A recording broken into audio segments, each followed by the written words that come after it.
So one of the things I discovered as I was looking through this is that, I mean, these are resin pieces for Serenity. Serenity is actually, it's clearly resin.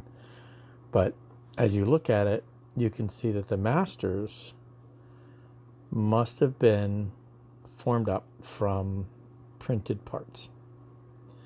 And you can, I'm just now starting to see all that detail. So this is going to be a bit bigger of a project than I anticipated, in that I'm looking at some serious sanding effort in here. So as I start looking at these parts, come on, focus. Now this part is mostly clean. And I think that's what I'm going to find, is most of the rounded parts are cleaner and don't have quite the artifacts that of printing. See, here's some though. Most of the parts should be mostly clean, and that's what I'm seeing. Is that a lot of them are not showing that artifact. However, let's take another look at this piece. So yeah, so here's the main hull. It's looking pretty smooth, right? I mean, it obviously has got things that need cleaned up, but it's nothing like this. Okay. Now, all this I don't need to worry about because it's going to get covered up. This though, I do.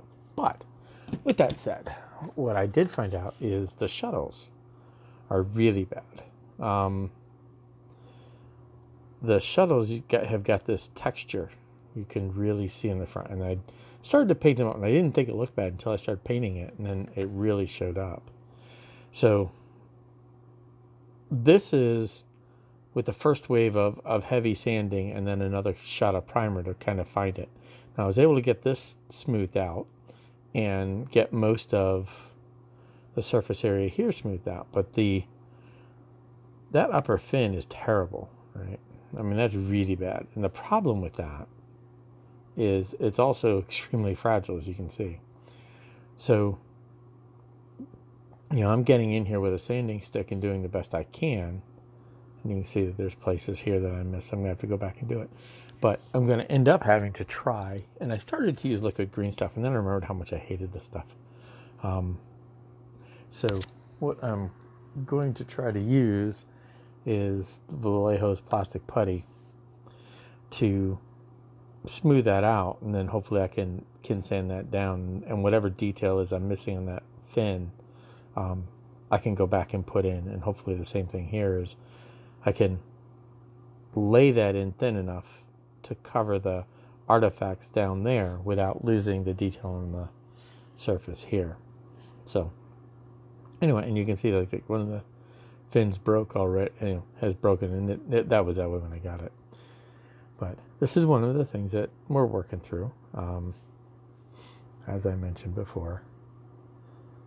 But that way you can see what's ahead of me here. So I will move on. I will do some more work on that, and we'll see how that comes out. And after some of that work, it's much better. And so there's also some things I learned as I was doing this. So I went through with the Vallejo putty, and you can see along the fin there where I need to hit it again, smooth it out. On the side it's better. But as we look at the main surface here, it's nice and smooth. I didn't worry so much about getting into those areas as much. The windows are going to be covered in black, and then I'm going to hit them with art coat, which should give it a nice glass-like look. So that should fix any of the artifacts there. As we look at this space, this has got mechanics and machinery type visibility through there, so I'm not worried about that. And so overall, the work on this, on the shuttle, is fairly well set, right? So I've got most of that. Now, one of the things I found is as I was trying to work on the fin, it broke.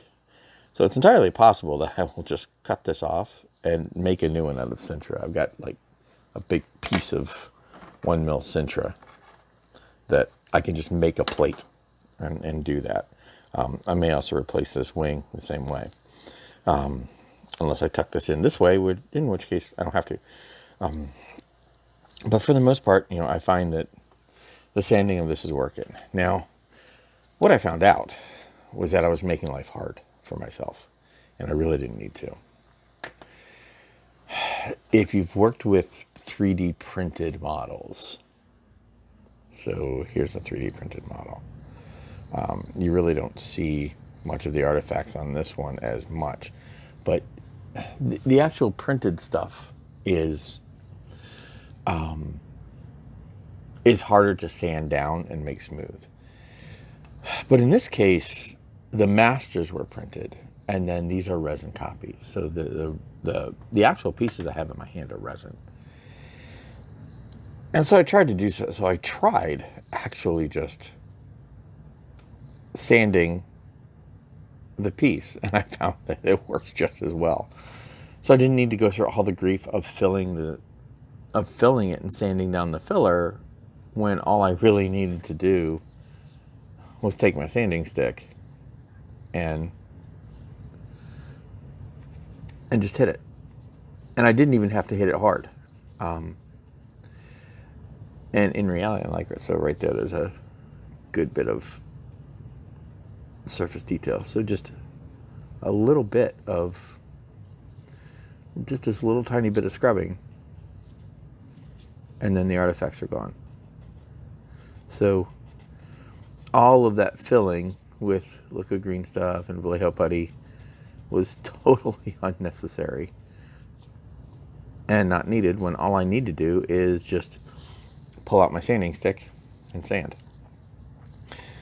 And I find that, it got my surface smooth, which is exactly what I wanted. So that's what I will do. Now, this piece here is the worst of the offenders. So it's probably very difficult to see on camera, because I can see it while I'm looking at it, but I can't see it in the viewfinder. But these artifacts are more visible on these rib struts than they're visible there, but I don't see them on any really much of the other pieces that we have. I think I saw it on some of this stuff here too. Or was it? Maybe not. There was a piece, one other piece that kind of had something on it. But for the most part, this is the worst of them. And all I need to do, and because it's more obvious here. Now, this piece is going to get covered up by the side, a side panel. But all I needed to do, and all I need to do, which is what I will do, is anywhere I see those artifacts, just sand them off. And it's easy. It's actually very, very simple. Very easy to do. It's not hard. So, like I said, I was making life difficult for myself. And so there's like a little bit right here that needs to go away. And really, it's only taking me what you're seeing to get rid of it. So I guess my whole point of this statement is, think about what you're doing, and just, it never occurred to me that I could just sand it off and it wouldn't be as difficult as every other time I've tried to sand off 3D print artifacts. But it's probably very obvious to those of you who are listening, like, duh, idiot. But anyway, so I figured that out, and now the next wave of things to do is to go through and sand this out. Now I also have, or what has arrived, is my tenant controls box, and then I will cut to that, and we'll take a quick look at that before we end this video. So this is the box I got from Tenant Controls, and this has the Jupiter 2 fusion control in it. So in here, very nicely packed, is the fusion core for the 18-inch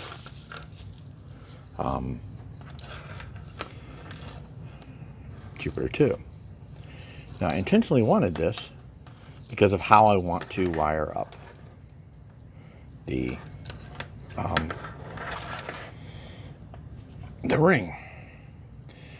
So the idea I have here is going to recast this ring, and I'm going to snip these LEDs. I'm going to put the LEDs in the ring. I wish I could. All right. So snip these LEDs here, and then put the LEDs in the ring.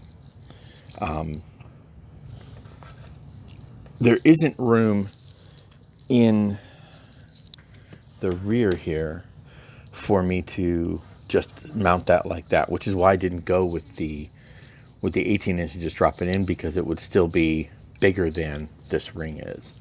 So what I need to do is literally almost make a hollow cast of this, that I can slide these things in. These things are going to be like literally nose to nose, and then the wires are going to come bent out, and from there they will go to the control panel, which will then be set up in here. The wiring for the control pot, the battery, and the on-off switch all come out here, so this all can be bunched up and run out through the flight stand. So that's not an issue. All I need to do is just loop this all together and put them through the flight stand. So this is really nice. So the nice thing about this is they do give you, if any of the wires come loose and you need to reattach them, they tell you exactly where to do them. The LEDs can be adjusted into place by bending lights, so you can actually do that. They give you instructions, so if you want to use it for the Jupiter 2, it's actually really easy. So this is exactly what I was looking to do, and how I wanted to do it. So it's going to take a bit to do that, because there will be a whole lot of pulling wires like this and soldering them off, clipping these off one at a time, and attaching them to the LEDs, and then there'll be a whole lot of work on the replacement one of these pieces. Like I said, I'm going to cast this in a clearish, it's an opaque. I think it's a 65, the smooth gas 65, which is sort of clearish, not clear, but it's translucent. And then all I need to do is detail paint it so that, and when this is in, this is in here, and it's also covered up by, it's on that part of the ship, and it's also covered up by the ring.